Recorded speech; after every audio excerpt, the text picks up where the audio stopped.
Everybody, this is Greg Height. I'm the lead trainer and I'm a board member with the Georgia Lacrosse Officials Association. And I sort of wanted to start this video to help guys out there who are trying to become better officials and trying to figure out what's going on. We're going to use these discussions to sort of talk about the rules, really get into the rule book and the mechanics so that you can understand the sort of complexity and depths and specificity and vagueness of what it means to be a lacrosse official, right? Hopefully some of you will become better officials and maybe a few of you might become interested in joining our officiating ranks. Just so you know, it's Thursday night. My wife's off on a business dinner. I'm doing laundry, getting ready for games this weekend. And I thought I would kind of try this idea, right? So I get this. This is not a science. This is not something that everybody can do. It is an art.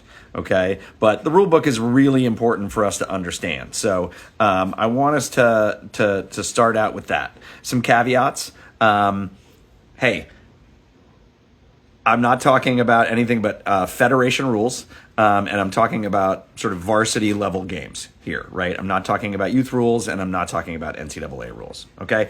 I'm also not really going to talk about other things that you would do when you're trying to figure out what a foul is in lacrosse, right? I'm not going to talk about the temperature of the game. I am not going to talk about is it a playoff game? Is it a regional game? Is it a rivalry game? Like, what's the score? All those things, right? I'm just kind of getting into the rules to get us a real sense of what does the rule book tell us so that we can use that when we're out there, okay? All right, so let's talk slashes and cross-checks, right? A lot of confusion about this. And I get it. Most of folks out there, they don't read the rule book. They definitely don't read the rule book over a couple of years and understand the progression and the change in philosophy of the rules.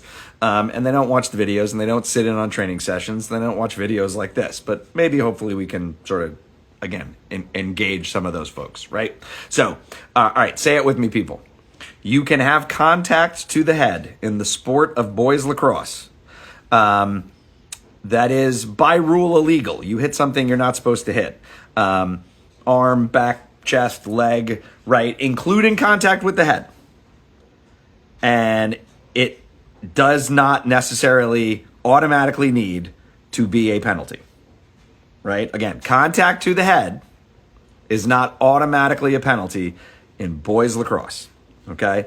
Right, we can't call everything a slash. We can't call every contact that hits something it's not supposed to hit a penalty. Literally, we would be out there for 4 hours and my arm would fall off from the amount of flags that I would have to throw. Okay?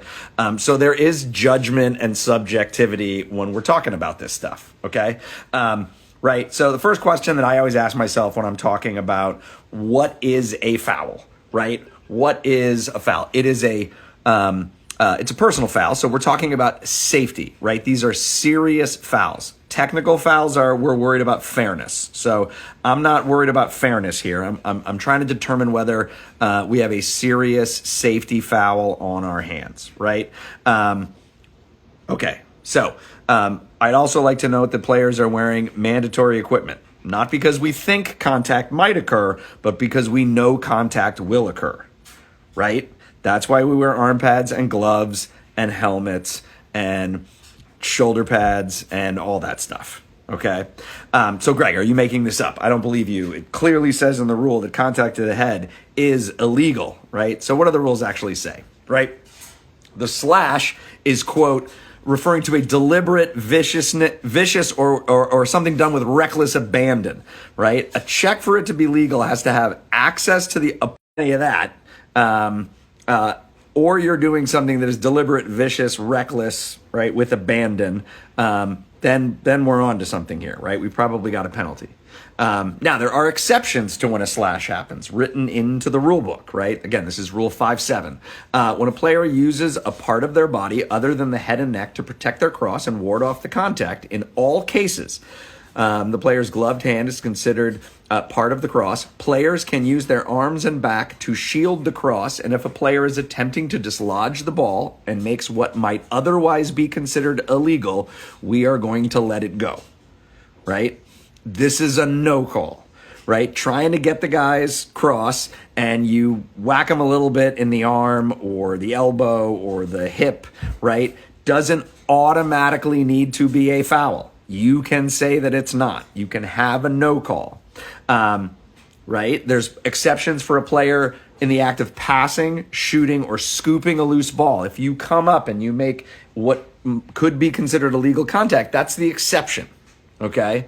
So it very clearly lays out some places where we have the option to say, I got nothing, right? So we're not looking for a regular check. We're not looking for a lacrosse play, right? We're looking for a check that stands out, right? It should pop off the page. Now, what do the rules say about what is specifically a slash?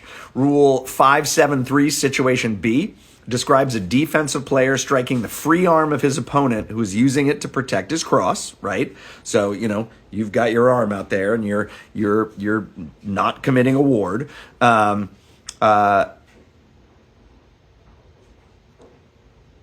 Rule 573, situation D, describes a player who's being beaten by his opponent and swings his cross hitting the back or the shoulder. Think of this as like the lazy attackman who flings his stick at the midi as he's crossing the midfield line, clearing the ball, right?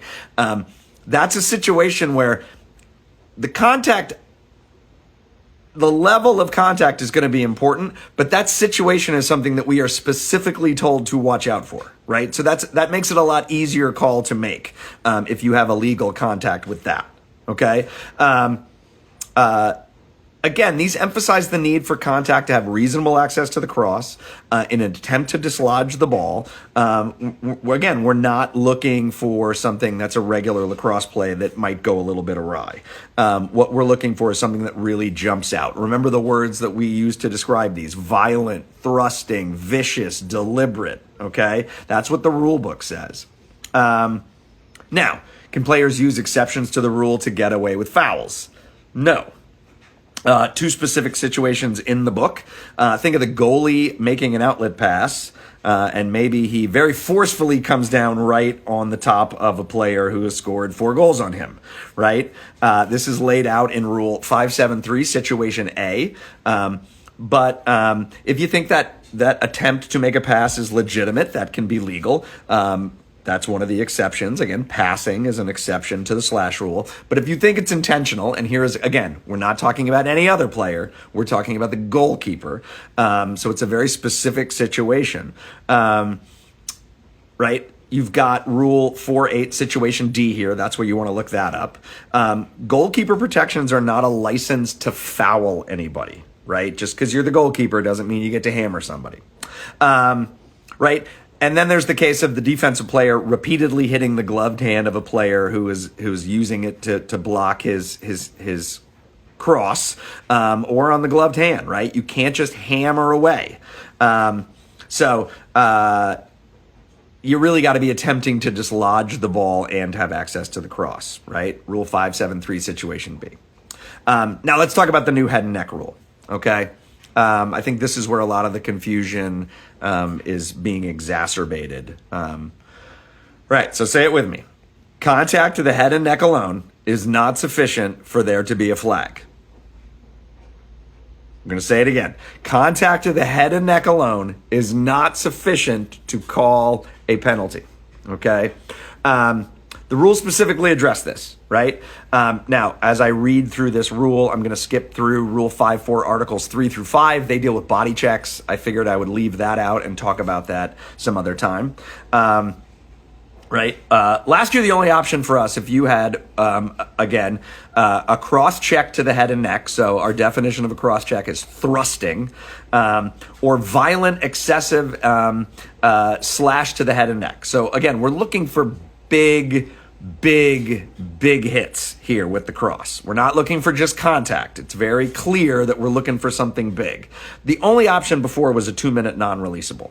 And the rules committee really wanted to give us an option. And again, officials do not write the rules. ADs and coaches, they are on the rules committee. We have an advisory capacity, but we don't write these rules. They wanted to give us the option to call a 1 minute non-releasable penalty for contact that they kind of felt was a regular lacrosse play that kind of went sideways, right? So it started legal, went up into the head and neck region, right? So again, we got to know what a cross check and a slash is in that first piece here. And that can get, this is not a play gone bad. This is a play that started bad. Now we're talking a 2 minute. And then you have the flagrant option, which is a 3 minute and potential ejection. Okay. And the other thing I want you to think about is just because it starts legal and ends illegal doesn't mean you can't ramp that up.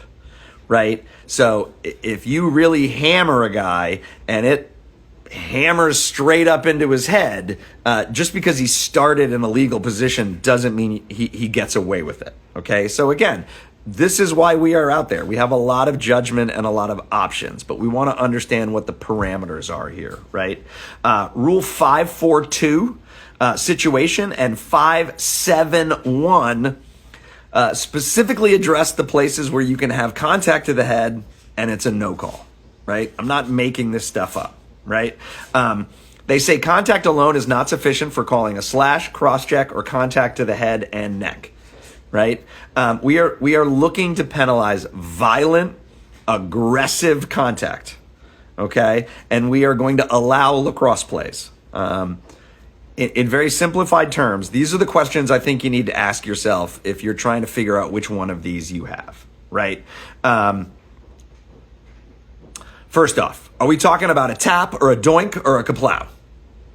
If we're talking about a tap or a doink, we're not really in the personal foul conversation yet, right? Maybe you want to make that as a management call in a game, but I'm not here to really get into that right now.